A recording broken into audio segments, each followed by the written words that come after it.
We have learned their identities, but tonight investigators continue to search for answers as to why.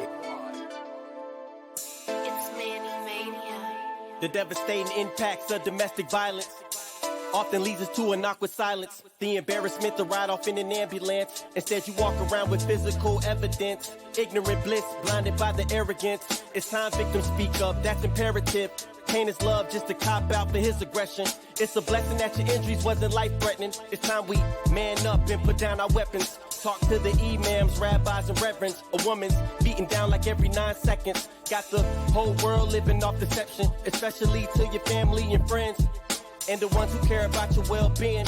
Your homegirl keep telling you that you should leave him, but he swore on everything he never do it again. The argument began when he pours out his gin. You heading down this dark road.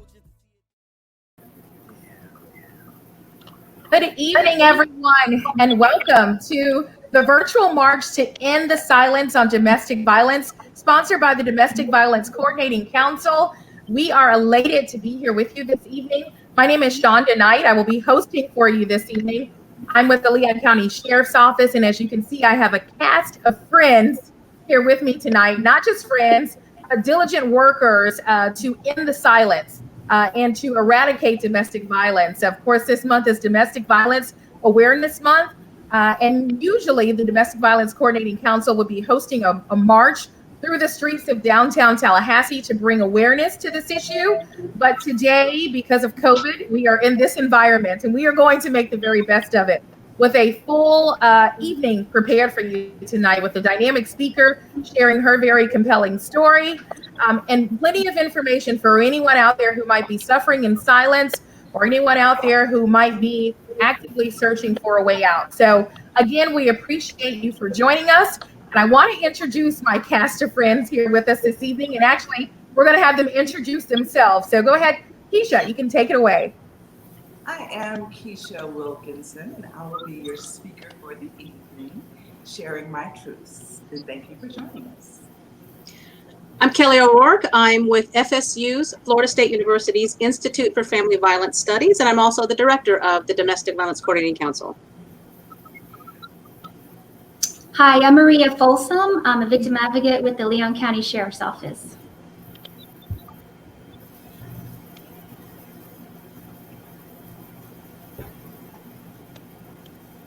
Hi, I'm Emily Hall. I'm a victim advocate with Tallahassee Police Department.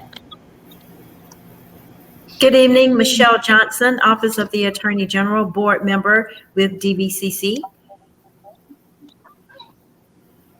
Hi, I'm Jeanette Gaskins, Leon County Probation Officer and also co-chair of DVCC. Me, I'm domestic violence service. Hi, I'm Michelle Tibbetts McClellan, and I am the victim advocate at Tallahassee Community College. All right. Did we get everyone? I believe so. Okay. Well, we thank you all, and of course, we'll be hearing more from these dynamic ladies throughout the night as we talk about the issue of domestic violence impacting so many people in our community. But before we move on, Kelly O'Rourke, who is the director of the Domestic Violence Coordinating Council, is going to bring us additional remarks. Kelly? Hi, I just want to let you know a little bit about us. The Domestic Violence Coordinating Council was created by the City of Tallahassee Commission and also the Leon County Commission together. And it's made up of members from all the agencies and groups in our area that work to fight domestic violence by serving survivors and perpetrators. Now, research shows that there's two things that can help lessen domestic violence in the community. And the first one is a well-coordinated community response. And that is our primary mission here. We meet once a month to make sure we're all working together seamlessly to help survivors and end violence in our community. We share contact information and tools, and we make sure there are no gaps in services and if there are, we can connect quickly if we need to, when the need arises. The second thing that helps to lessen domestic violence in the community is ongoing public awareness and education. So first we have a really important prevention program going, and that's called the Teen Peer Advisor Workshops. And in these workshops, we teach teens how to recognize the red flags, warning signs of an abusive relationship, and if they see it in their friends, how to help those friends that they think might need some services. And we also teach them how to share the information they're learning with other teens. If you want any more information on one of these workshops, to have one for one of your groups or to join one of our other ones, you can just email us at dvcctally@gmail.com or look at our website, which is thedvcc.org. And as Shonda said tonight, usually we do a big march to end the silence on domestic violence, where hundreds in the past have walked through Tallahassee with banners and signs and meet for a dinner and a survivor speaker. Unfortunately, we can't do that in person this year because of, well, thank you, COVID. But we have found an even more interesting solution, Facebook Live. So we're really thrilled to bring you a really special awareness and education event now, facing the facts on domestic violence. And even though we can't meet with each other in person, the upside of this is that we can bring the event to people all over the world instead of just people here in Tallahassee. So we hope you all enjoyed, and thank you for tuning in. In times of stress such as quarantine, what goes on behind closed doors can be terrifying. But you don't have to suffer in silence. Help is here. Love is not controlling. Love is not frightening. And love is not violent. Love is respect. If you need assistance or just want to talk, we are here. In Florida, call the Domestic Abuse Hotline at 800-500-1119 to speak to someone in your area. Or for more information, email the Domestic Violence Coordinating Council at dvcctally@gmail.com.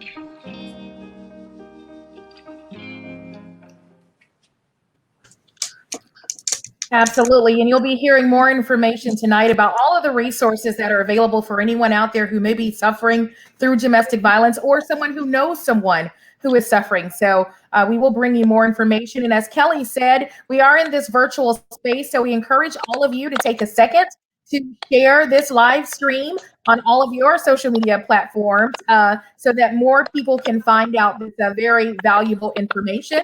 And also leave your comments in the comment sections. We'll be taking questions and we want to hear your thoughts as we proceed throughout the night.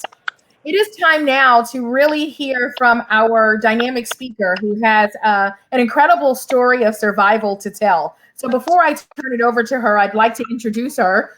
Keisha Wilkinson is an award-winning journalist, postpartum doula, motivational speaker, and founder of Social Lead Media, the only nonprofit dedicated to connecting communities to the media.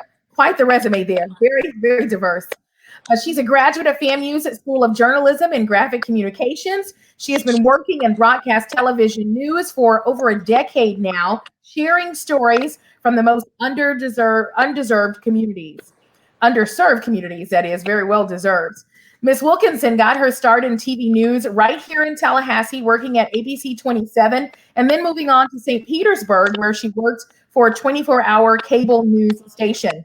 She is a mother of 4, a grandmother of 5, and has recently moved back to Leon County, where she is working her dream job as a planner for the Black News Channel, the nation's first 24-hour news channel. Let's listen to Keisha's very compelling story. Keisha? Thank you so much, Shonda. I just want to first say thank you to all of us that are joining.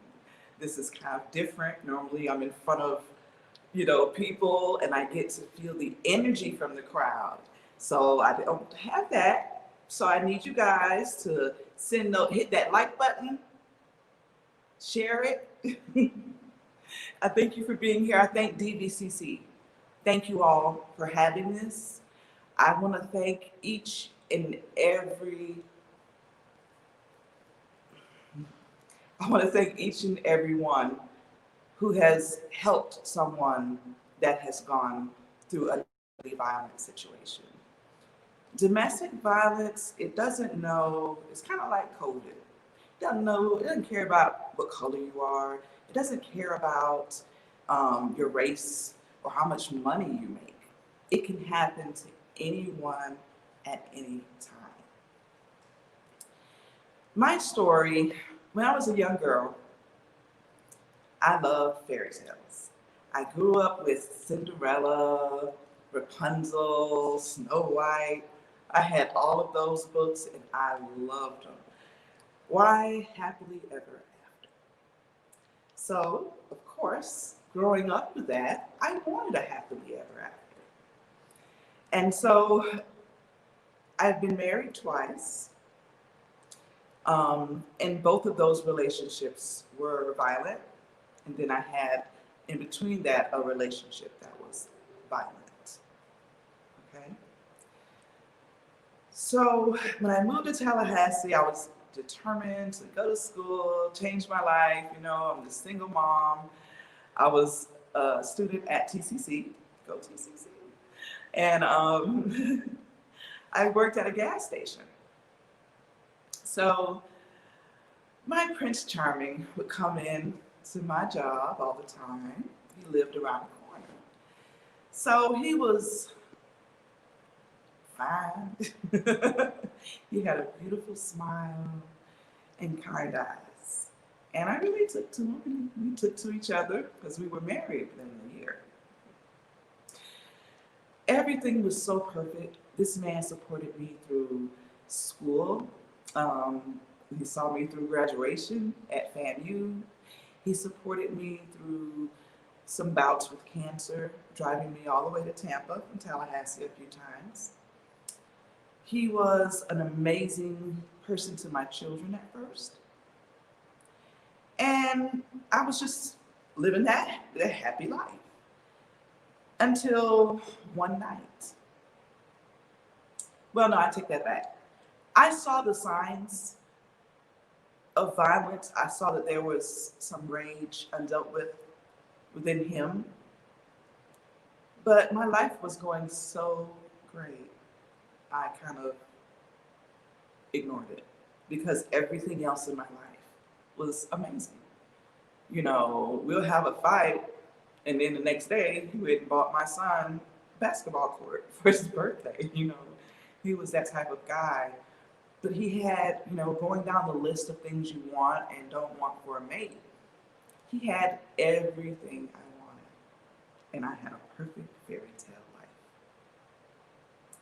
So as violent acts kind of progressed throughout our marriage, I didn't tell anybody. I did not tell a soul because, like many do, I was so concerned about what people would say about me. See, I'm here today sharing truths, not a story, truths. I'm not hiding behind a mask or hiding behind anything. You know, this is a very personal story to me, and it takes a lot to even share it. But I do it for you all. I remember after all of this happened, I asked my mom, I said, Mama, why does this keep happening to me? And just like an old Southern church-going mama, she says, it ain't about you. Huh? This ain't about you. You've gone through what you've gone through because you're strong enough to endure it. And what you're going through can save lives. And so knowing that, after a while, I opened myself up to share my story, to share that I was abused several times, to share that I love the type of person who has a personality that might harm me, you know? So going back to my story,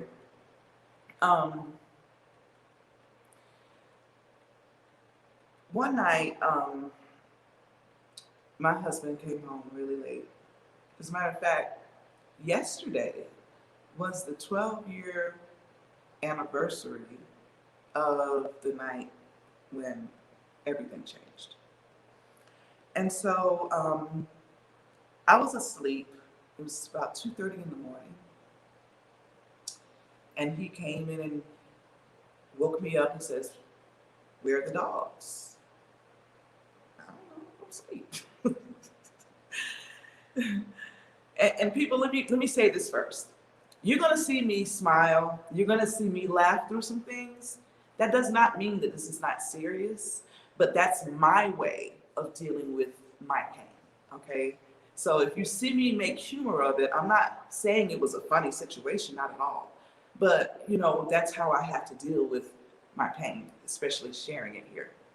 So I didn't know what the dogs were. So I kind of laid back down and went back to sleep.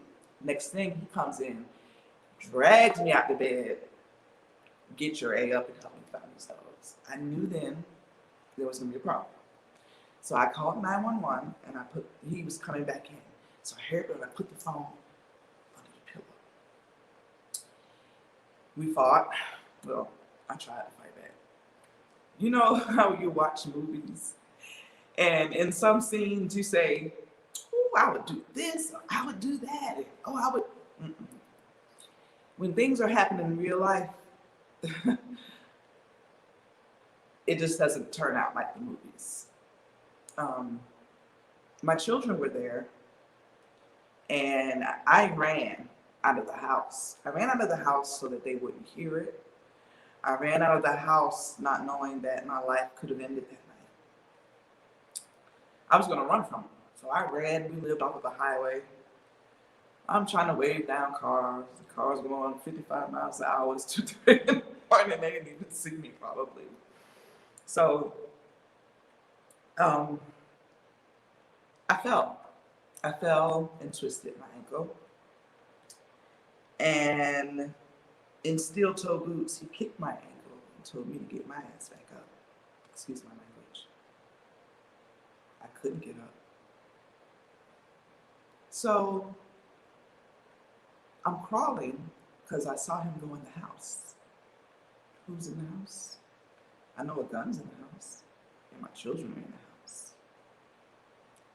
The worst feeling a mother can have is to look at her child having harm done to them and not be able to do anything about it.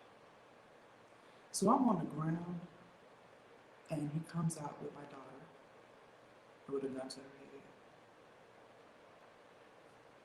You bitches gonna die tonight.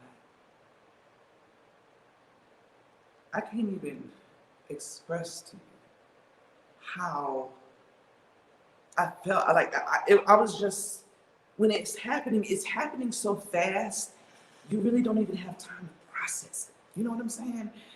This is the person that you love. This your boo, and this is happening to you. So you don't even understand how to even process it, and then your child is now involved. So me and my daughter, I'm on the ground now because I can't walk. My ankle was like this, literally. Just hanging like that. And I held my daughter's hand, and we got on our knees, execution style.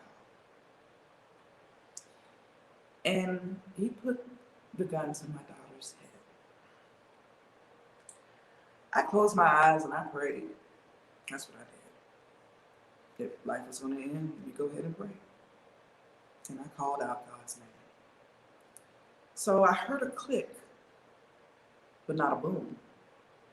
So I kind of opened my eyes, and she was still sitting next on her knees. And I'm holding her hand. And then I felt the gun to my temple. I'll never forget this. And I heard a click. No boom. And the next thing I heard was a boom. And I opened my eyes, and he was standing there with the gun, looking like, what happened? He took my daughter in the house after this happened. And then I'm really scared, because I'm like, he's probably gonna go in and kill kids and come kill me and then kill himself. And as they were gone, Gadsden County Sheriff's Office came.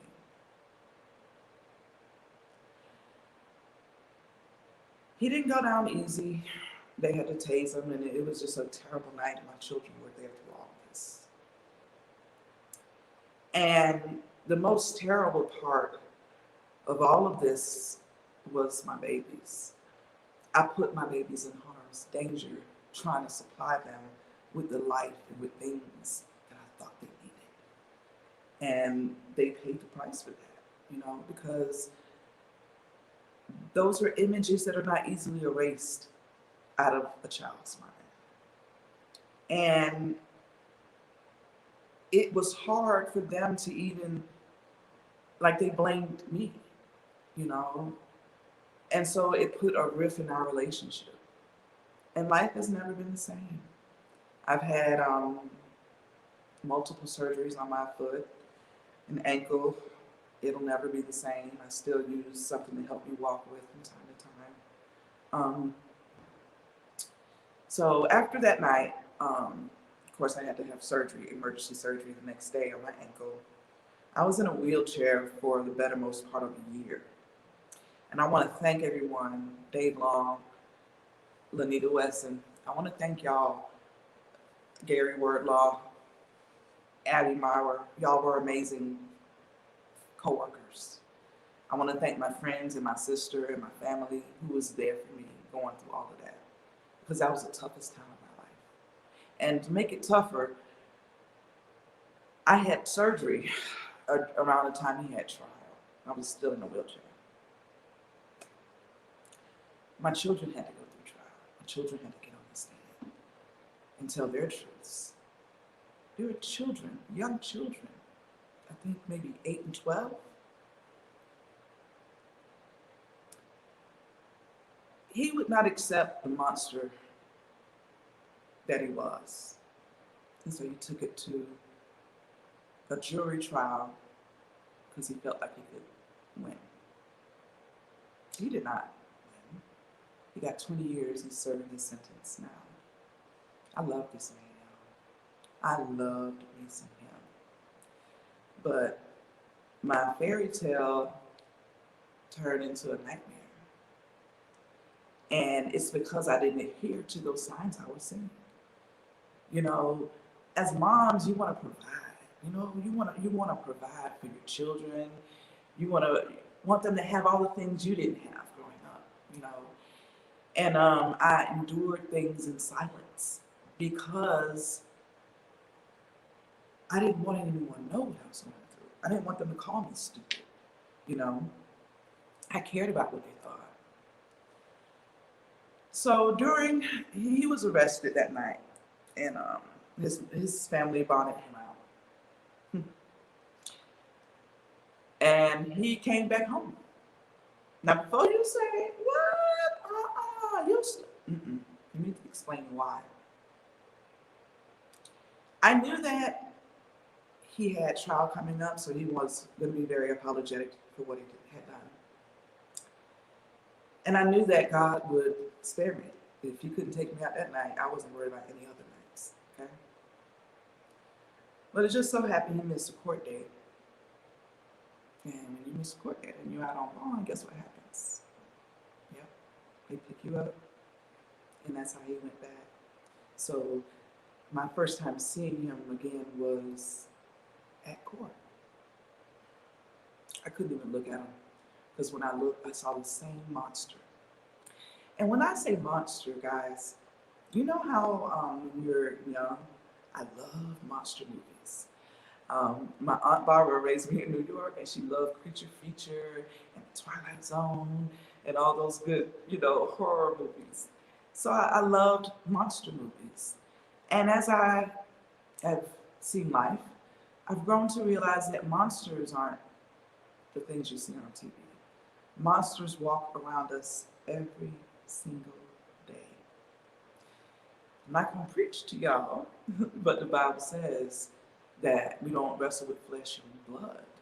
And it's true. It's negative energy. It's evil spirits.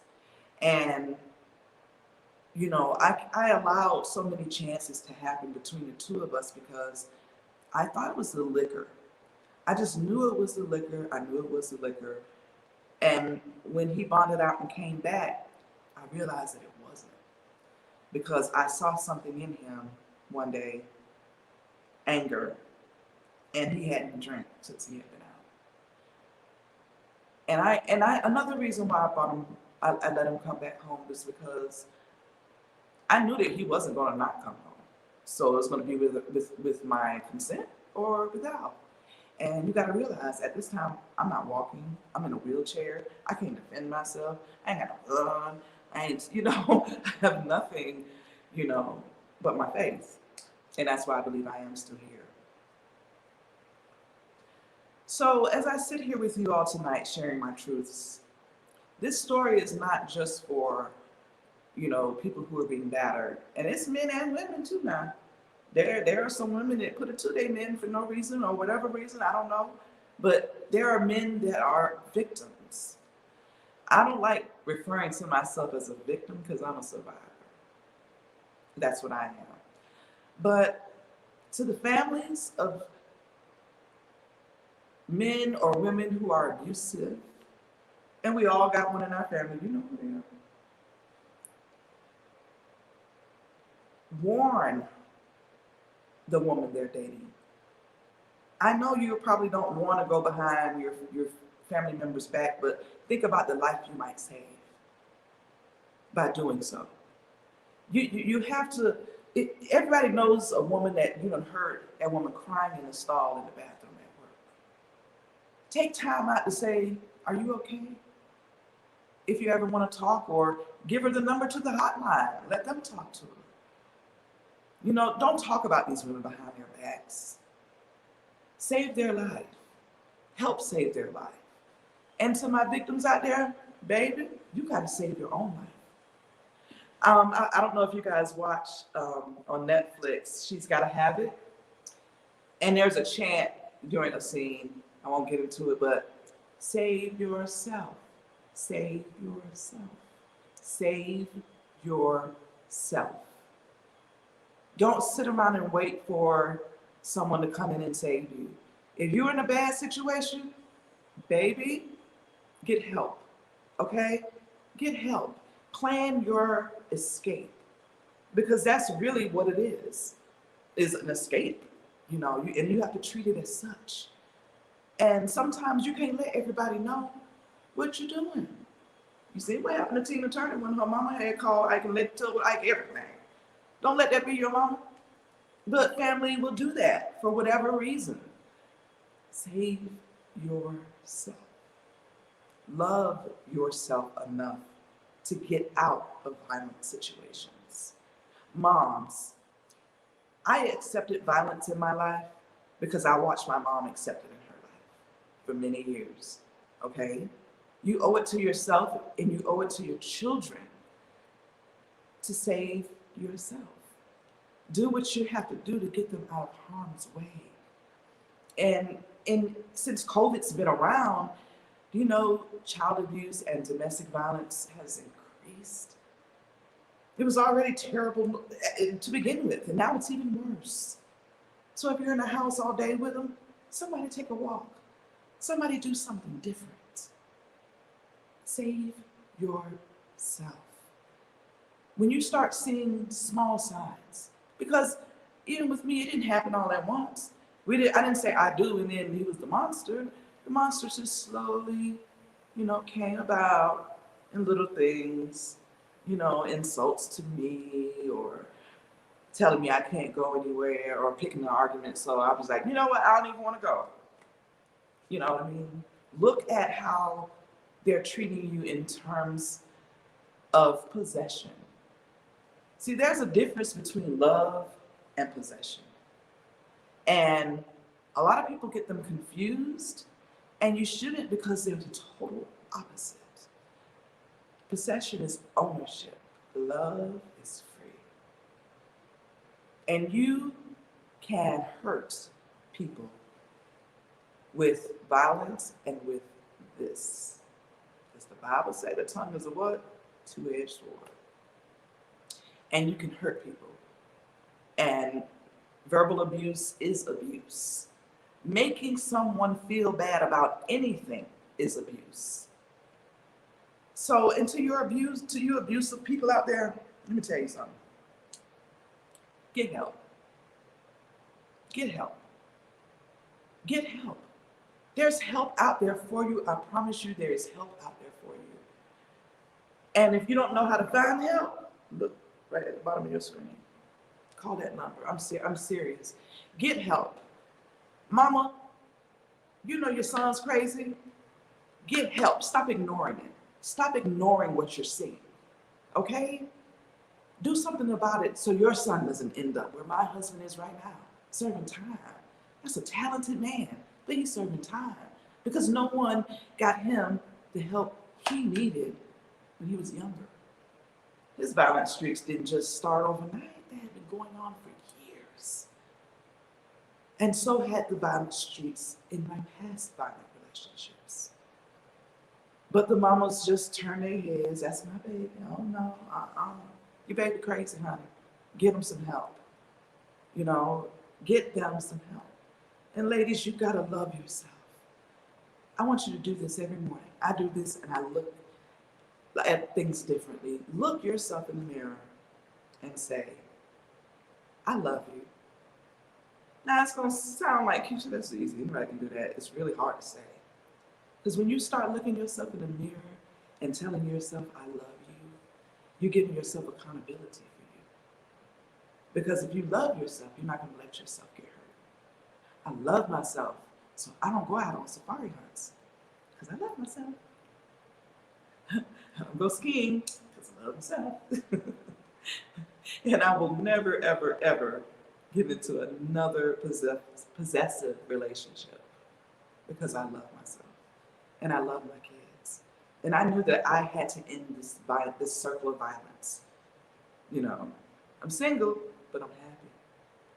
You know, so in closing, everyone, I just want you all to open your eyes, share your truths.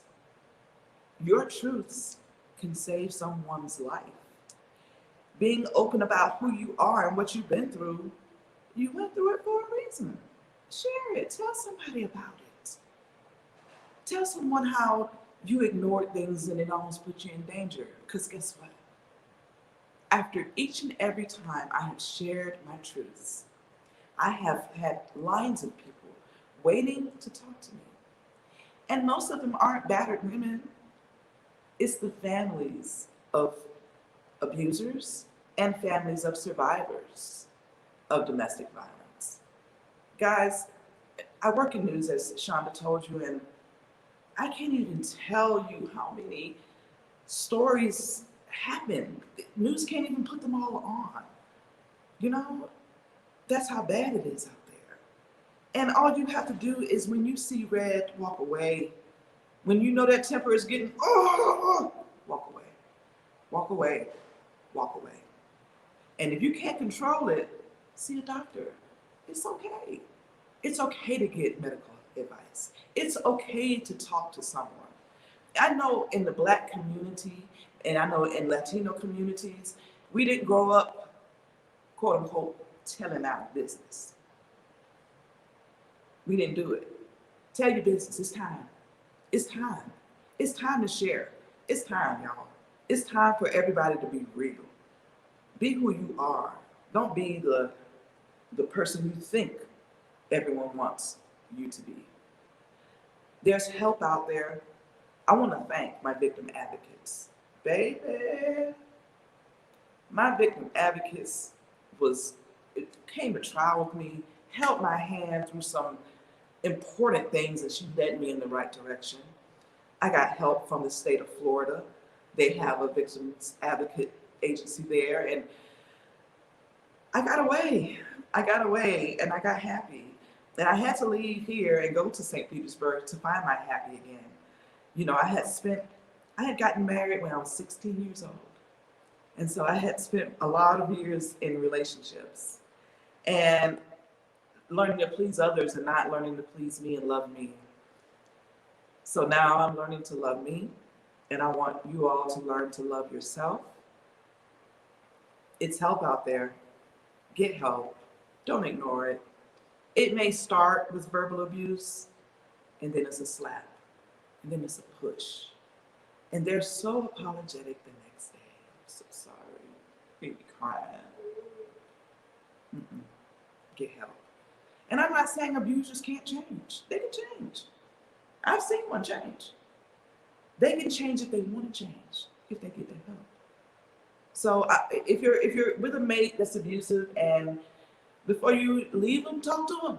Don't tell him you're leaving him, but talk to him. See if he's open to receiving change. Because if he's open to receiving change, there might be a chance. But get yourself out of harm's way while he's figuring that out. I don't want you to stay there and put yourself in danger while he's figuring out how to change. You deserve better. We all deserve better, you know? So Love yourself, ladies and gentlemen. Check in on your family members. Don't let crazy things that were said in the past stop you from looking in on your family members. Because y'all know them crazy ones now. Y'all know them. Call them up and see how they're doing. Yes. So yes, that's all I have to say. I'm open for questions. No answer, no questions. Wow.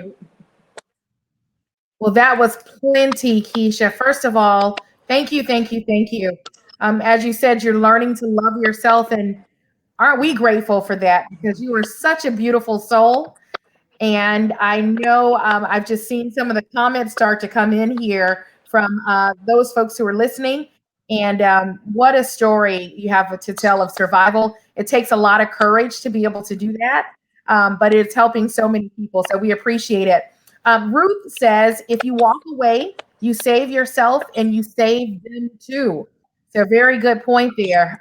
It goes both ways. We have another comment here that says affirmations work. Very true. You need to talk to yourself and tell yourself, you got to love yourself, as you said, Keisha. Lauren says, you deserve so much happiness. Thank you for sharing. And we are still getting other comments in, and we've seen those fuel in. Betty says, it's not easy to tell such a personal story, but it's important to hear. So we thank you, Keisha. Doris says, do what you need to do to save yourself, which is exactly what you did. So lots of comments coming in tonight, Keisha, and you touched on so many different areas and so many good points that you brought out in the process.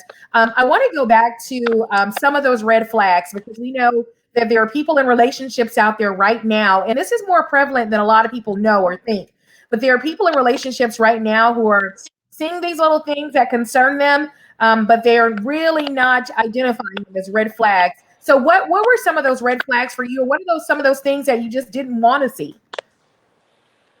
The red flags with him was possession.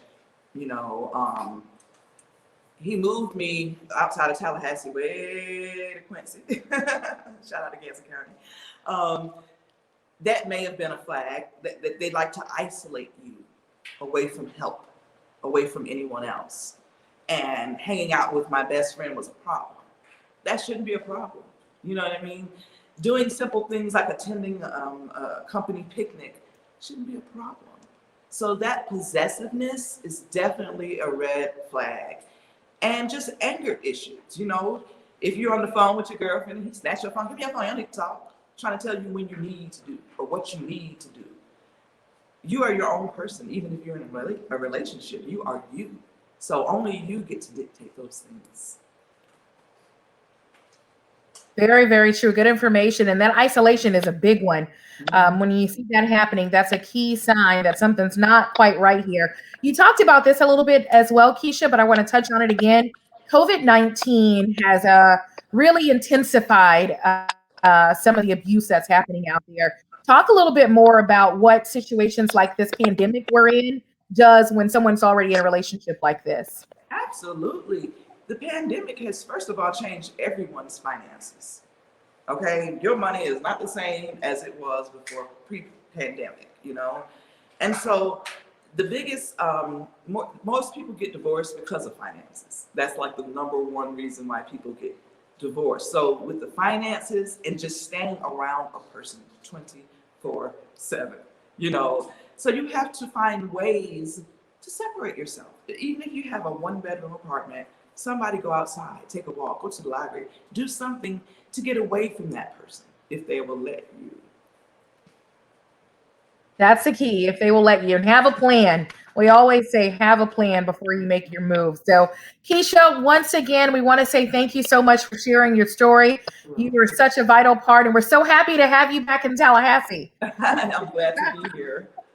Absolutely. Okay, well, now we are going to introduce actually one of my Leon County Sheriff's Office colleagues. She is a victim advocate for the Leon County Sheriff's Office. Maria Folsom is here to talk a little bit about having a plan, some of those things that you need to know as it relates to domestic violence. And she's going to talk about more of those red flags as well as how we can help. So, Maria, thank you.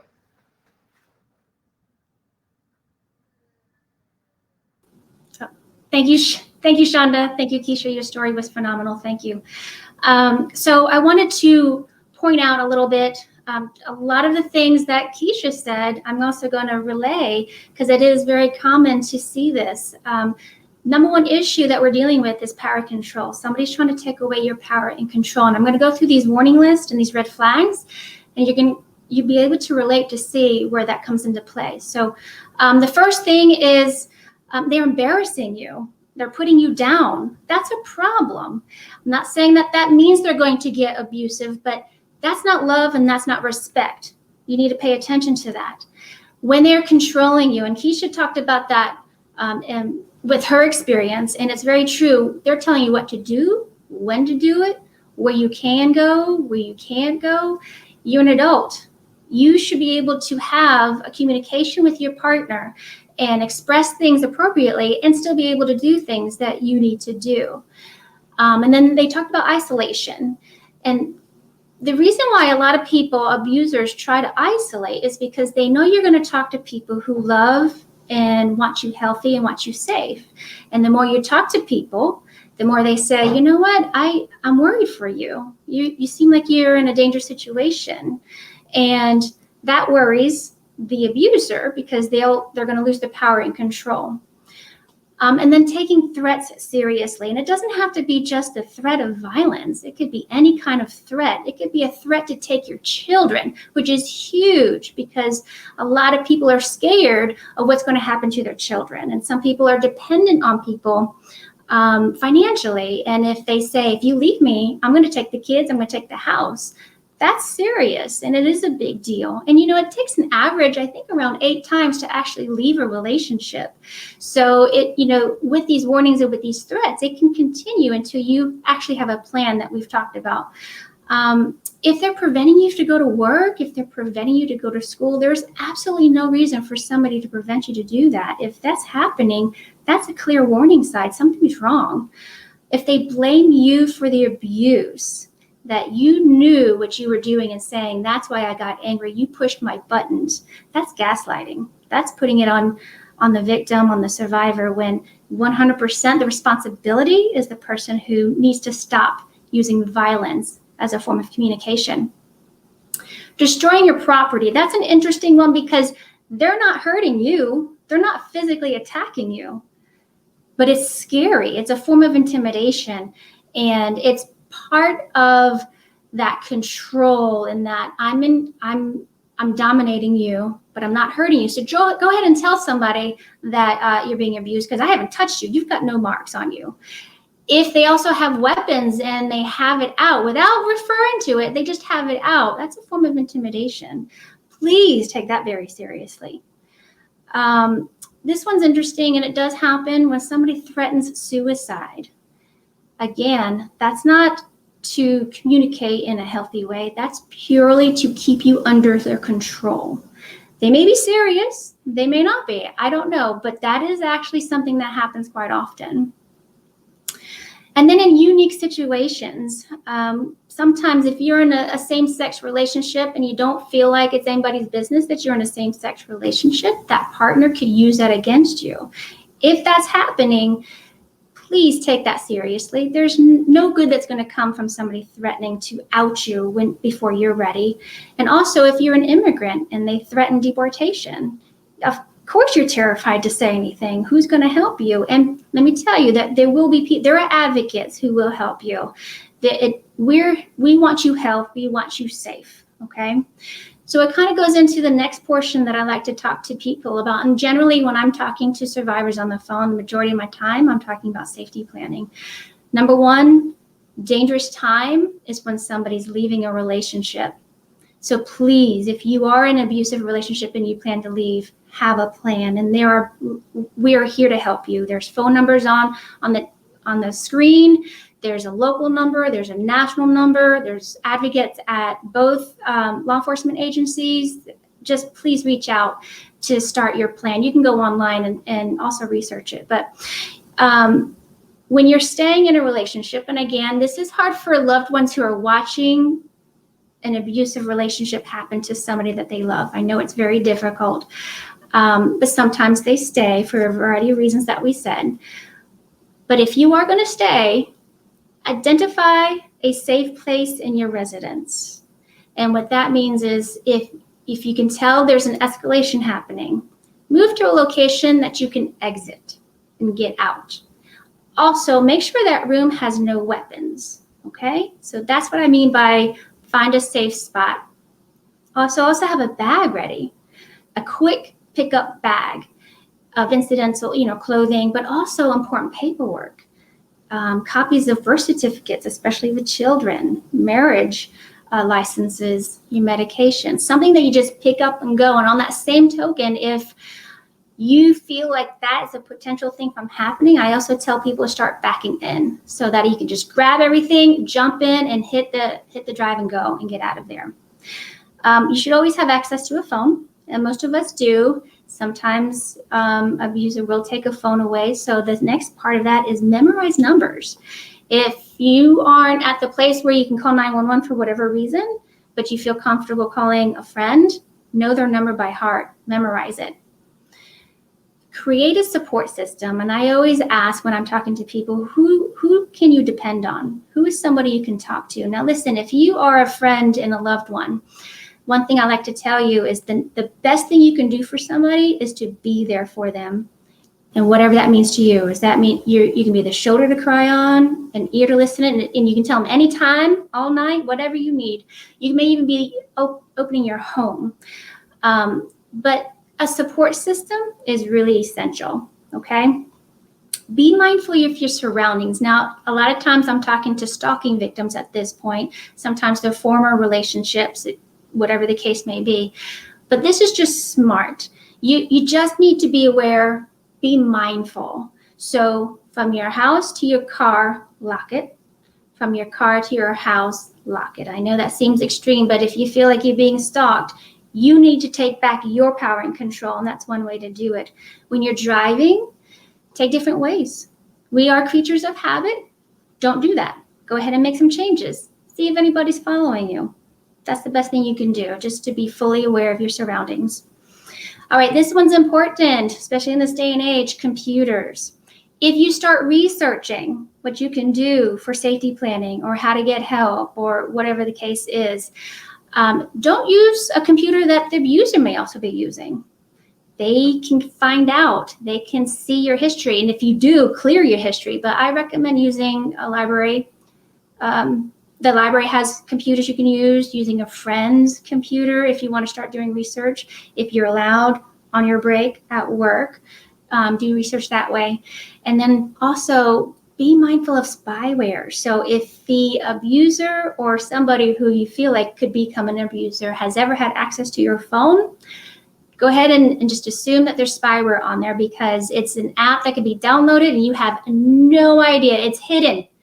And whatever you access on your phone, the person can see every single thing. There's no privacy involved. It's really scary and insidious on how it's done, and it's very easy to download quickly. So be mindful.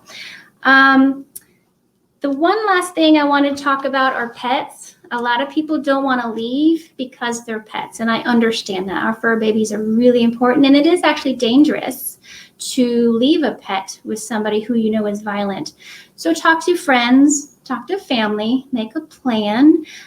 Our local area refuge house, they do allow for you to take a pet. Now you have to follow their guidelines and get approved for it.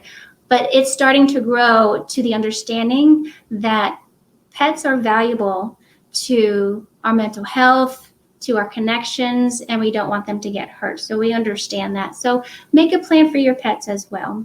So I just want to finish by saying thank you, Keisha, for your story. And I hope people who are watching, you're listening, you're learning, and you take action. Thank you.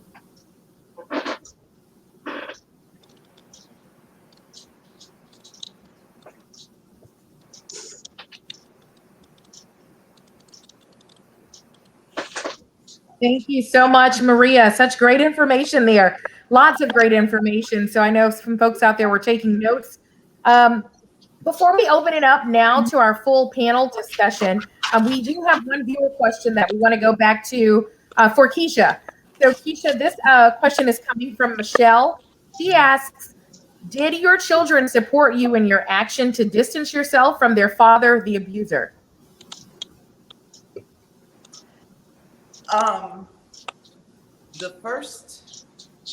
The last situation, yes, they supported me. They wanted out of that too, yes. And my adult children, I had two sons that were in the Marines when it happened, and they came to support me. One flew in from Hawaii like the next day, and the other one was in Virginia. And so the support of my children and my family and friends is what got me through. Support is important. Definitely important for sure. Thank you so much, Keisha. So we have some questions now for our panel of experts here with the Domestic Violence Coordinating Council. We're going to start with a question for Emily. Emily, sometimes making that plan many times requires some type of legal action. So how would someone go about getting an injunction against their abuser? Yeah, so getting an injunction, which is basically just the same thing as a restraining order. Here in the state of Florida, that's what they're called, as injunctions for protection. There's 5 different types. So depending on what situation you're in, they can help you figure out which one you need to apply for. So here in Leon County, the way you go about applying for an injunction would be to visit our local courthouse on Monroe Street. Currently, due to COVID, you have to enter through the Calhoun Street entrance, which is the back entrance of the courthouse. Let them know you're there to file for an injunction. They'll point you in the right direction.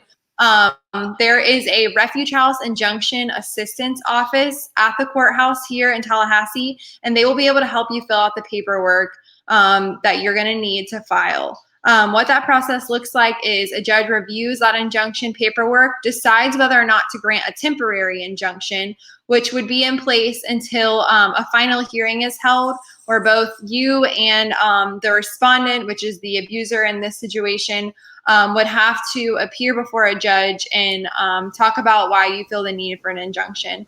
But basically, an injunction is based granted off fear of someone else and for your safety. So it's there as a protection so that harm doesn't come to you any further. All right, great. Thank you, Emily. Great information there. We're going to go back to Maria now for a question. Maria, a lot of times when someone's in an abusive relationship, they think, counseling is certainly a good thing to do. But is it a wise idea to go to couples counseling? I actually get this a lot when I'm talking to people, when I'm advising that counseling is probably one of the best things that they can do. A lot of people assume I'm talking about couples counseling, and actually I do not recommend couples counseling in an abusive situation. There's a lot of dynamics happening there. When you are with another person, with the abuser, trying to talk things out, if you can imagine, you're saying something raw, real, and that person could get angry, and they may not explode right then, but chances are good they may come home and react to it and explain, that you were embarrassing me this time, you during this time, that you can't be free when you're sharing that space with the abuser. That abusers just need their own counseling.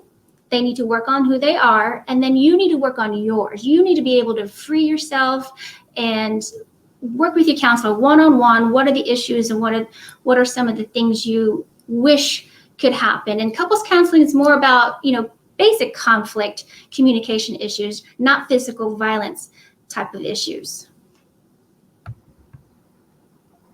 All right, great. Thank you, Marie. I think that goes back to what Keisha was saying earlier, to love yourself. That's the key, is to work on loving yourself first. So very good information there. All right, so now we're going to move on to a question for Michelle T. We got both of our Michelles with us today, but Michelle, what's the first thing someone should do if they want to leave? Maria actually hit on a couple of these when she was discussing safety planning.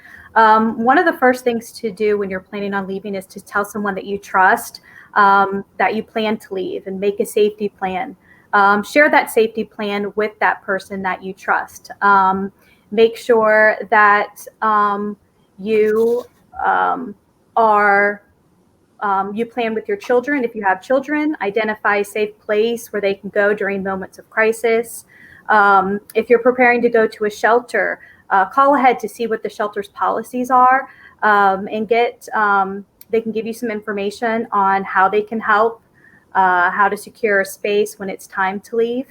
If at all possible, try to set money aside or ask a trusted person or a family member to hold money for you somewhere where your abusive partner can't get to it.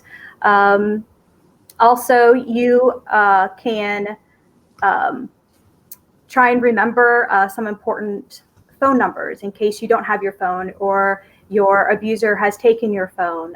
Important numbers, whether it's that person that you trust that has your safety plan or know that you're about to leave, or if it's the National Domestic Violence Hotline. And there are a couple sites that you can go to that helps you prepare. The National Network to End Domestic Violence has some online toolkits that can assist for technology safety, which is some of the things that Maria was talking about, knowing how to identify spyware, clear history, things of that nature. And then the National Domestic Hotline, the hotline.org, has information and instructions on safety planning and can actually help you create a safety plan for yourself if you're struggling with what to do. And then lastly, you have your community advocates. If you're a student, you have your advocates at FSU and FAMU and TCC, as myself. At the Victim Advocate program at TCC also does see people in the community. So if you're not sure who to call and you know one of those numbers or the refuge house, call and speak to an advocate and they can guide you through safety planning and what is the best options for you. Yeah, there's so many resources out there. You don't want to go at this alone. There's help available at your fingertips. Thank you for that answer, Michelle. Now a question for Jeanette. Jeanette, this question is about some folks out there may not have that core support system. So this question is, what if no one believes me? What you can do is continue to tell your story. Do not give up. Continue to talk to a family member, call the hotline, talk to a loved one who will support you. But do not give up, because at some point, somebody is going to believe you. And just remember that you deserve to have a safe, happy, healthy life without being abused. Very good answer. Absolutely. Keep telling that story. Kelly, a question for you now. How do I know if it's too controlling instead of just love? Well, the short answer is that there is no level of controlling that is good. If you've ever been a teenager, you can remember how unsuccessful and frustrating your parents' attempts to control you were. Yeah. It doesn't work, and abusers never get enough control. They never get to the point where they feel comfortable, so it's always got to be more and more. And in the end, you really can't control anybody else besides yourself. So healthy relationships have trust instead. Your partner has to trust you to really love you. So if someone is being controlling and claiming it's because they love you, that's a really big red flag. A red flag indeed. Definitely something you want to look out for. Thank you, Kelly, for that answer. A question now for Michelle Johnson. Is it okay for someone to go through their partner's phone to prove that they trust them? Going through your partner's phone is not appropriate. If you're feeling compelled to do so, it's time to take a closer look at your relationship, as it could be a sign that something is seriously off. If you're going to get your relationship back on track, you both have to be equally committed, in agreement, and honest. Definitely a partnership if you're going to work towards that. Thank you so much, Michelle. And one more question here. We're going to direct this one back over to Emily. Emily, we've got a great resource in our community here in the Refuge House. Talk a little bit about some of those services that are offered. Yeah, so Refuge House is our local domestic violence and sexual violence shelter here in Tallahassee. So they do provide emergency shelter. If you need somewhere to go, please call the hotline at 681-2111, area code 850, and speak with someone at the hotline if you need somewhere to stay.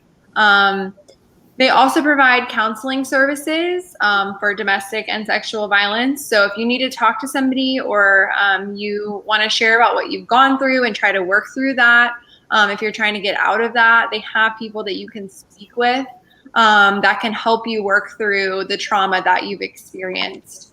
They also do now take pets, so that's a great resource in our community. And they're just knowledgeable all around about domestic violence and the ways that you can get out of it, how you can get out of it safely. They can help provide a safety plan for you. So they provide a wide array of resources here in our community. I know personally, as an advocate in Tallahassee, I don't know what I would do if we didn't have their services. So if you're someone that's experiencing abuse, please do not hesitate to give them a call. It's confidential, and somebody is there to help you. Yes, so Refuge House, definitely a great resource there. We also want to, first of all, thank you to all of our panelists here tonight.